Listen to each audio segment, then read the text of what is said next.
uma coisa que a gente não nota, que é uma guerra pelo significado das palavras. Parece uma coisa besta pra caramba, mas é muito importante isso. E o George Orwell já tinha sacado isso no livro dele de 1984. Era 9 língua. Era o esforço daquele Estado totalitário que ele descreve no livro de destruir a língua, de destruir a sua capacidade de estruturar um pensamento. Se a língua é destruída, se alguma palavra é feita a ter 2 significados contraditórios, se uma palavra significa o contrário de alguma coisa, você não consegue pensar sobre o assunto. Digamos que a gente não tivesse a palavra das cores, as palavras das cores. Não tem. Sei lá, a gente esqueceu o que é vermelho. O significado. Como é que você ia estruturar alguma coisa ao redor de cores? Você não vai conseguir. Você não tem o aparelho, você não tem o método, a tecnologia, a ferramenta, que é a palavra, que é a linguagem, para estruturar esse pensamento. E existe uma guerra em cima de palavras hoje que impede você de pensar sobre certos assuntos. Quer ver? Democracia, sociedade, egoísmo, liberdade, propriedade, função social. O que essas palavras significam? Egoísmo é uma das palavras mais distorcidas. Individualismo, democracia, governo, Estado, coletivo. Você sabe o que essas palavras realmente significam? Provavelmente não. Provavelmente escreve aí uma definição de egoísmo. Vai, pensa na sua cabeça, daí abre um dicionário e vê. Você vai se surpreender. Agora procura o que pessoas que defendem egoísmo falam sobre egoísmo. Então, e você vê, agora contradiz isso com o socialista. Você vai ver uma ideia contrária. É a mesma palavra significando 2 coisas diferentes.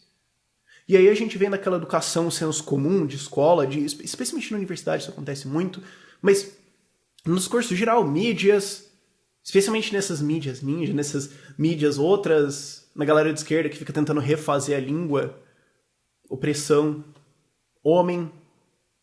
Homem já tem um significado diferente. Você falar essa palavra homem, 1930, é uma coisa, hoje é outra. A palavra não mudou, fala outra coisa. Você não consegue mais falar a palavra homem sem um conteúdo emocional surgindo que já faz você ficar meio... seja para um lado ou para o outro. E assim a nossa habilidade de pensar e de conversar e de chegar em conclusões racionais e lógicas sobre esses assuntos, essa nossa capacidade de pensar sobre esse assunto é cortada, é destruída. Você não precisa proibir. Não, vamos proibir pensar nisso. Vamos obrigar todo mundo a pensar no coletivo. Vamos obrigar todo mundo a pensar de maneira socialista. Vamos obrigar todo mundo a pensar de maneira comunista. Você não precisa fazer. Tudo que você precisa fazer é destruir totalmente o significado de indivíduo, individualismo e egoísmo. Se você faz essas coisas parecerem ruins, você força todo mundo, por necessidade de como eles estruturam a coisa na cabeça, a pensar de maneira socialista. Porque na hora ele pensa, não, mas eu penso no indivíduo. Não, mas pensar no indivíduo é ruim. Então isso é mal, isso é feio. Então eu não posso pensar de maneira egoísta. Então eu tenho que pensar de maneira altruísta, na sociedade, no coletivo e me colocar para trás. Porque se eu não fizer isso, isso é ruim. Você não precisa proibir, você não precisa passar nenhuma lei. E você mudou o jeito que as pessoas pensam. Questione termos. Democratizar a mídia.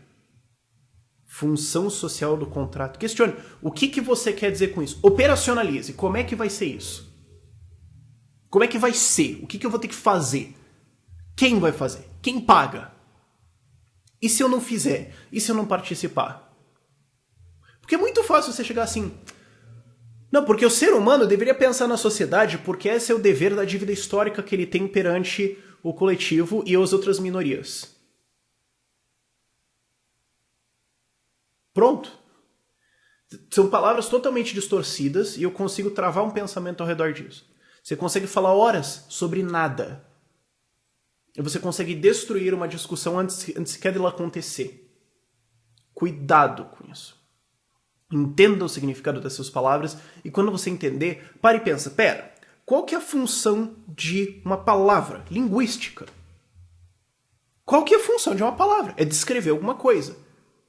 O que é isto? É explicar, é transmitir um sentimento. Essa é a palavra amor. Boa discussão, mas qual que é o ato disso? Entenda isso e tome muito cuidado E especialmente tome cuidado quando as pessoas começam a usar essas palavras assim, quando elas começam a querer relativizar, porque isso é o jeito de você travar pensamento. Isso é o jeito de você impedir pessoas de tirarem conclusões úteis. Entendam como isso é uma ferramenta poderosa. Entendam como isso é uma ferramenta extremamente útil em fazer as pessoas concordarem com você porque elas não conseguem pensar no lado contrário. É uma coisa poderosa. Dúvidas nos comentários, por esse vídeo é isso. Tchau, tchau.